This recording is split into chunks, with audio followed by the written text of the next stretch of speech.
তোমরা কি জানো, বেশিরভাগ ছাত্রছাত্রী তাদের অ্যাডমিশন জার্নিতে সফল হতে পারে না মূলত তিনটি সাধারণ ভুলের জন্য। তুমি যতই মেধাবী হও না কেন, যদি এই ভুলগুলো করো, তাহলে তোমার সফলতার হার ক্রমশ কমতে শুরু করবে। আজকের এই ভিডিওতে আমি তোমাদের বলবো ঠিক সেই তিনটা ভুল যেগুলো এড়াতে পারলে তোমরা অবশ্যই একটি সফল অ্যাডমিশন জার্নি উপভোগ করতে পারবে ইনশাআল্লাহ। তো ভিডিওটি যদি স্কিপ করো, তাহলে হয়তো মূল্যবান একটি অ্যাডভাইস তুমি হারাবে। তাই ভিডিও না টেনে ধৈর্য সহকারে সম্পূর্ণ দেখুন। প্রথমেই আমি যে ভুলটির কথা বলবো, তোমরা অনেকেই শুধুই মেডিকেল কেন্দ্রিক প্রস্তুতি নিচ্ছ, কিন্তু তুমি যদি অ্যাডমিশনের প্রস্তুতিটা শুধুই মেডিকেল কেন্দ্রিক করে ফেলো, তাহলে সেটা হবে তোমার মারাত্মক এবং সর্বপ্রথম ভুল। তুমি মেডিকেল ছাড়া আর কোথাও পড়বা না, এরকম যদি তোমার মনের ভাবনা হয়, তাহলে এটা পাগলামি ছাড়া আর কিছুই না। মেডিকেলে সীমিত সংখ্যক সিট রয়েছে, সেখানে তো সবাইকে সুযোগ দেওয়া যাবে না।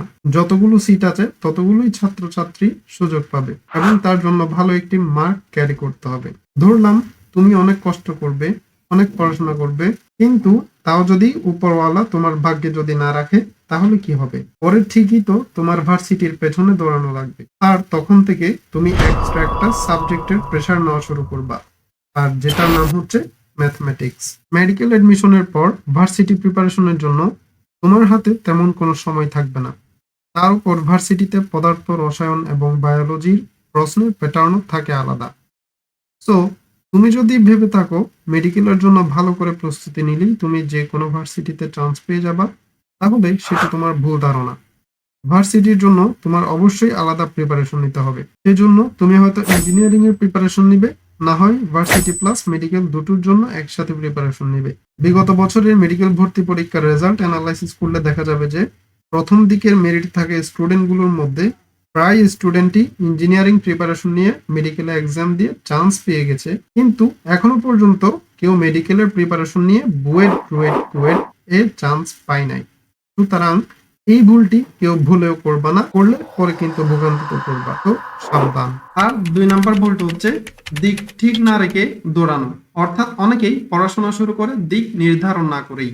মানে সে জানে না তার টার্গেট কি, কোন বিষয়টা গুরুত্বপূর্ণ বা কেমন প্রশ্ন আসে। তো দিন শেষে ফলাফল কি হয়? সে অনেক পরে কিন্তু কাজে লাগে খুব অল্প। সো তোমার প্রথম কাজ হবে টার্গেট ফিক্স করা। যেমন আমি ডিইউ, সি ইউনিট দেব বা বুয়েট দেব বা মেডিকেল দেব, তাই এই সিলেবাসটা আমাকে শেষ করতে হবে বা এই টপিকগুলো আমার জন্য জরুরি, তো এগুলো আমি আগে শেষ করব। তো এরকম কিছু টার্গেট তোমার ফিক্স করতে হবে। তুমি যদি আগে মেডিকেলের প্রিপারেশন নাও, তাহলে তুমি আগে মেডিকেলের টপিকগুলো ধরে ধরে শেষ করবা। তারপরে তুমি যদি ভার্সিটির প্রিপারেশন নাও, তারপরে ভার্সিটির টপিকগুলো ধরে ধরে শেষ করবা। এভাবে টপিক ধরে বা সিলেবাস ধরে যদি তুমি এগোতে থাকো অথবা দিক ঠিক রাখো, তাহলে অবশ্যই তোমার পরিশ্রম বৃথা যাবে না, তোমার পরিশ্রমই হয়ে যাবে শক্তি। এবং সর্বশেষ 3 নাম্বার ভুল যেটা সবাই করে, সেটা হচ্ছে প্ল্যান ছাড়া প্রস্তুতি নেওয়া। কেউ কেউ অনেক উদ্যম নিয়ে পড়তে বসে, কিন্তু একটা প্রপার প্ল্যান থাকে না। আজ এটা পড়ছে কাল ওটা, কিন্তু শেষ পর্যন্ত কিছুই রিভিশন হয় না। তাই প্রতিদিনের, সাপ্তাহিক, এমনকি মাসিক স্টাডি প্ল্যান তৈরি করতে হবে। যেমন সকাল 8টা থেকে 10টা ফিজিক্স, 10টা থেকে 11টা ইংলিশ, 11টা থেকে 12টা এমসিকিউ প্র্যাকটিস। এভাবে একটা সুন্দর করে প্রপার একটা প্ল্যান তৈরি করো। প্ল্যান ছাড়া পড়াশোনা মানে দিক ছাড়া জাহাজ চালানো। তো আজকে তোমাদের সাথে যে 3টে কথা শেয়ার করলাম, যে 3টে ভুল শেয়ার করলাম, এগুলো অবশ্যই তোমরা এড়িয়ে চলার চেষ্টা করবা, অ্যাডভাইস 3টি মেনে চলার চেষ্টা করবা।